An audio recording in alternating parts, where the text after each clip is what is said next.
guys, it's Stella Grizont. I'm just plugging in. Can you guys hear me? I hope you can hear me. Oh my goodness, sorry to be running late on tonight's Work Happier Weekly. I was running behind. I was just in acupuncture and things were a little delayed. But if there's ever a reason to be late for Work Happier Weekly about burnout, then that is a really good excuse. So welcome, welcome, welcome. So today I want to be talking to you about how to prevent burnout. And this is a really hot topic because we know that burnout is really becoming a prevalent condition. In fact, the World Health Organization has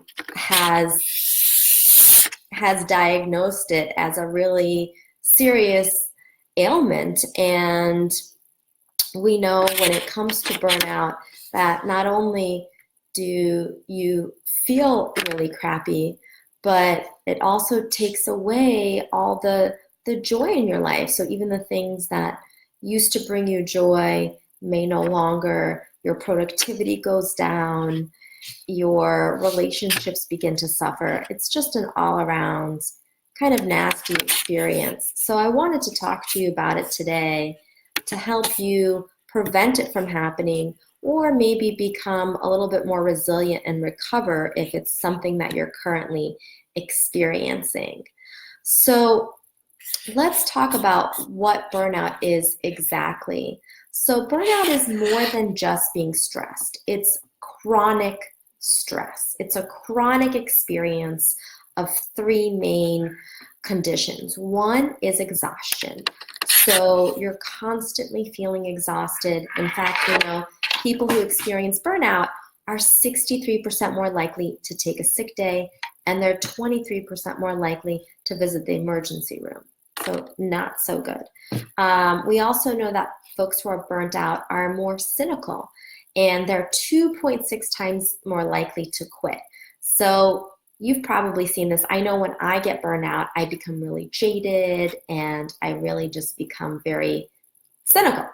And the third main condition or symptom of burnout is inefficacy. And so you're just less productive, less effective. And we know that folks who are burnt out are 13% less confident in their performance compared to other employees, and 50% less likely to discuss their performance with their managers. So so if you are feeling exhausted, cynical, and just not on top of your game, those all are symptoms of burnout. And again, it's not just something that happens a little bit, it's a chronic experience of this over and over again.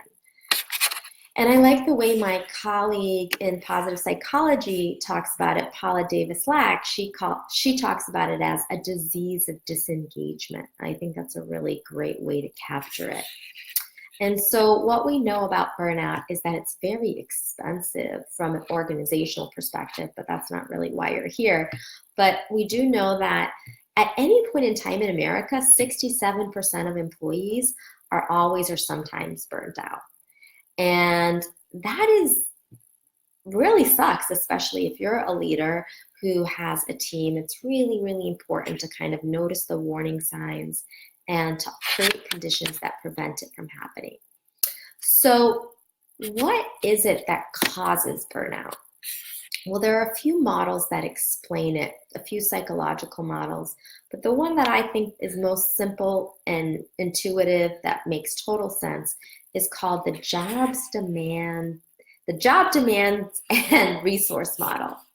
And so this basically says that burnout happens when you have more job demands, which is the stuff that drains you, than you have job resources, which is the stuff that gives you energy. Why am I holding this mic with a mic stand?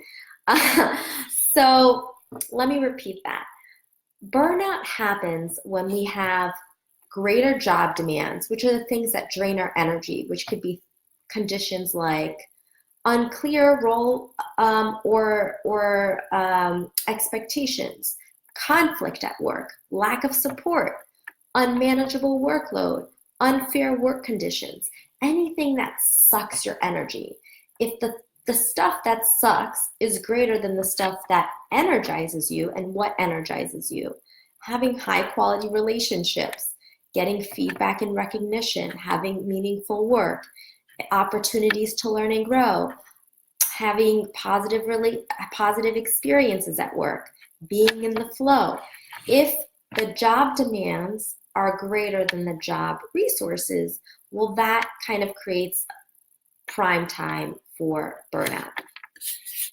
So what do? How do you prevent burnout?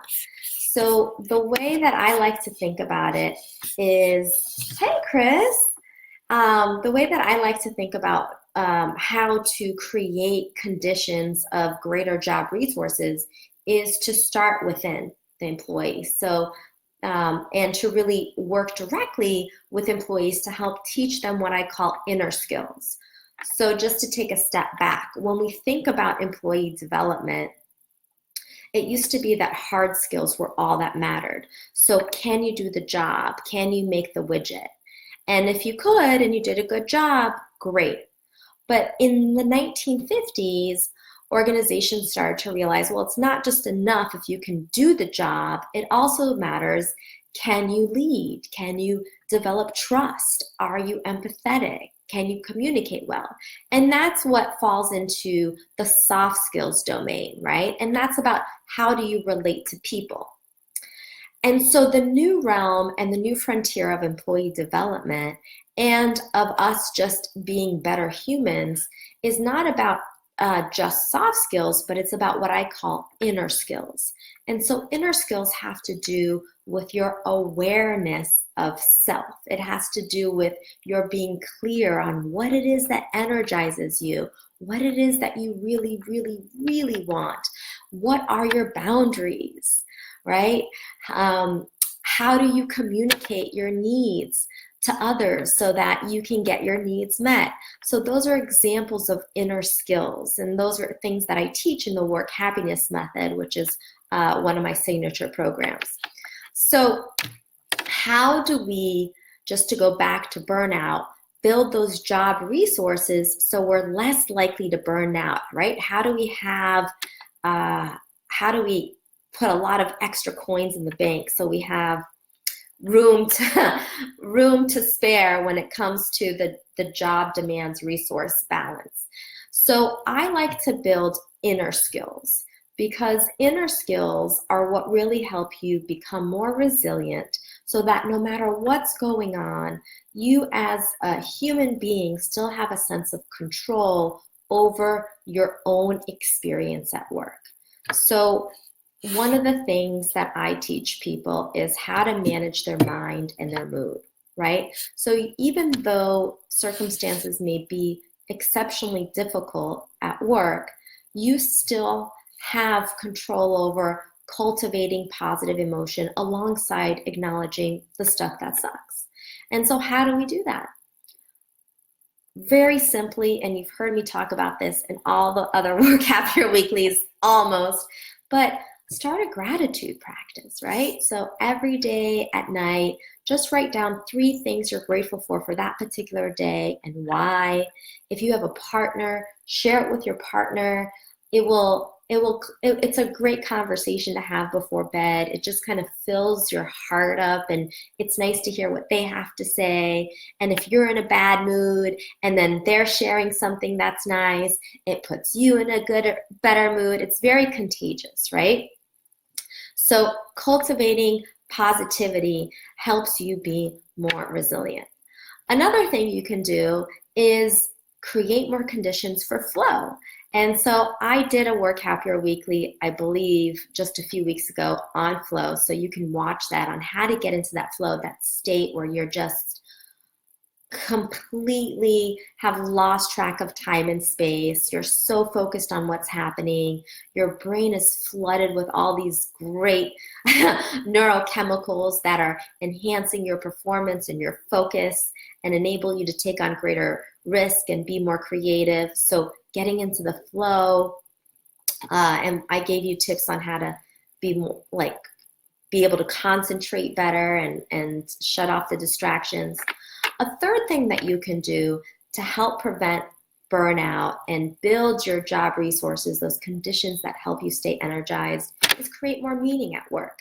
And so often it's easy for us to lose track of why am I doing this? And what am I here for? And is this all there is, right? It's so easy for us to get into that trap. And so it's important for us to constantly weave together the meaning that we're creating. And so what is it that gives us meaning? Well, it's when we contribute to something bigger than just ourselves.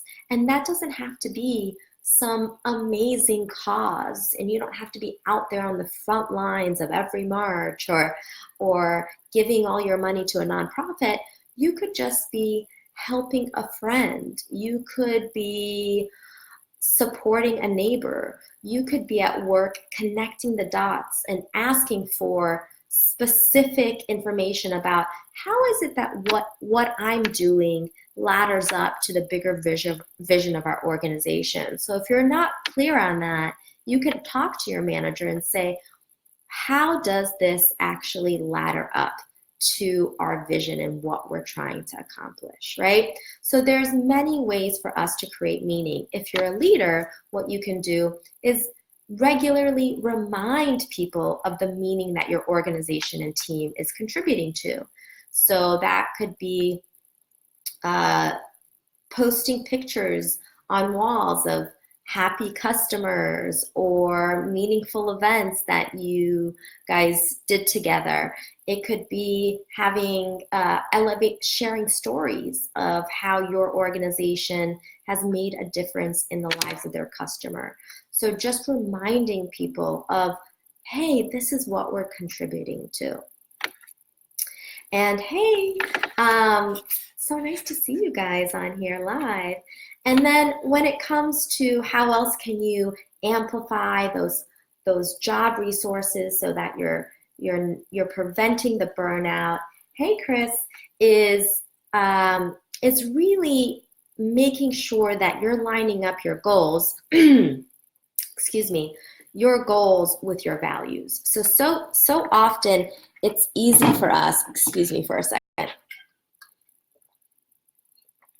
So often it's easy for us to come up with really sexy goals of like, this is what I'm going to achieve, or I'm going to write this book, or I'm going to get this role, or whatever it is, we're going to earn this amount. And those are really exciting to set those kinds of goals. But if they don't line back up with your values, then when you arrive and you work your butt off and you finally achieve that stuff, you're going to be asking yourself, wait, is this all there is? And be feeling pretty underwhelmed at best, and potentially have a crisis at worst, because so often we invest our identity in accomplishment and achievement, and if what we're achieving doesn't fulfill us, then it's quite alarming.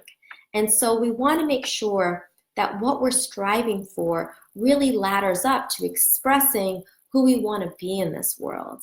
And so I encourage you, if you haven't done the Vision Generator, which is my exercise that I offer all the time to you guys, because I think it's the place to start when it comes to doing your inner work, which is getting clear on who you want to be. And so your values are the guideposts for keeping your decisions and your thoughts and your actions in line to get you towards that ultimate vision of who you want to be. So go to visiongenerator.com if you'd like that.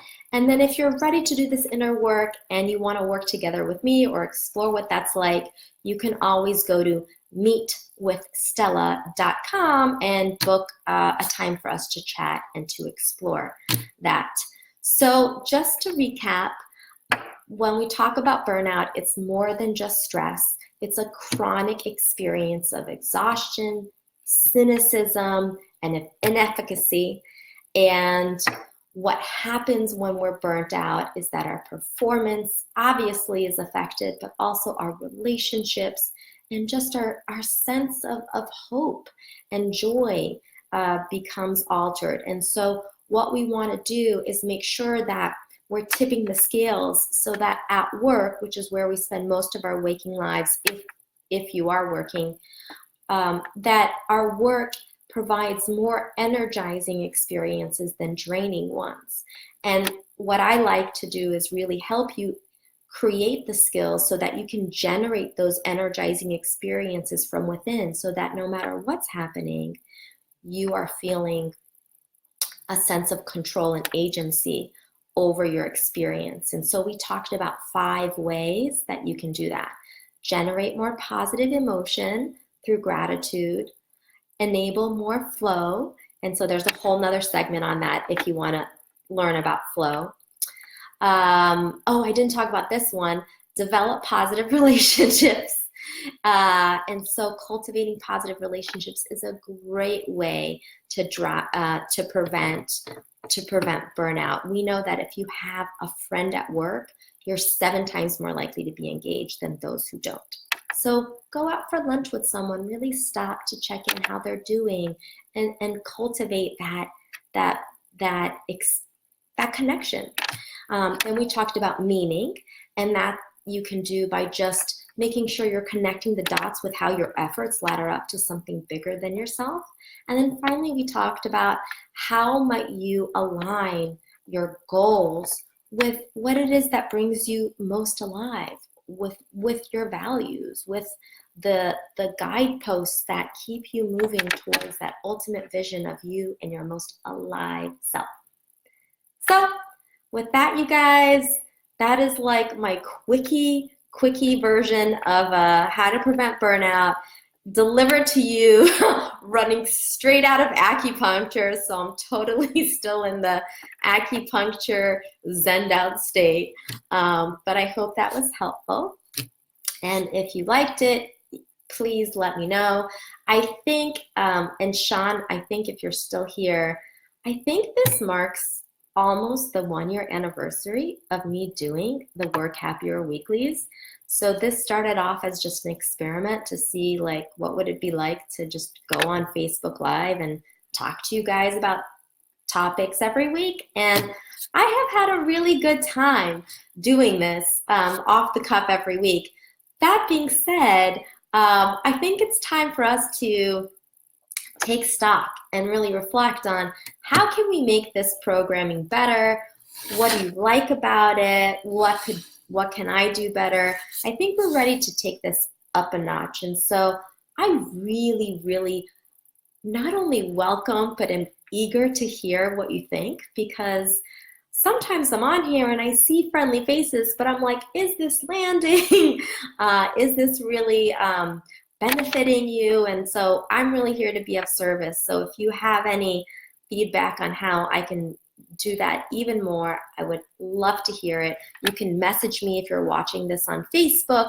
You can email me, stella@wooba.com, or any other way that you want to get in touch with me in this very connected time of ours. So with that, thank you so much for being here today and for watching. And I wish you all deep, beautiful well-being and a wonderful rest of your week. Bye.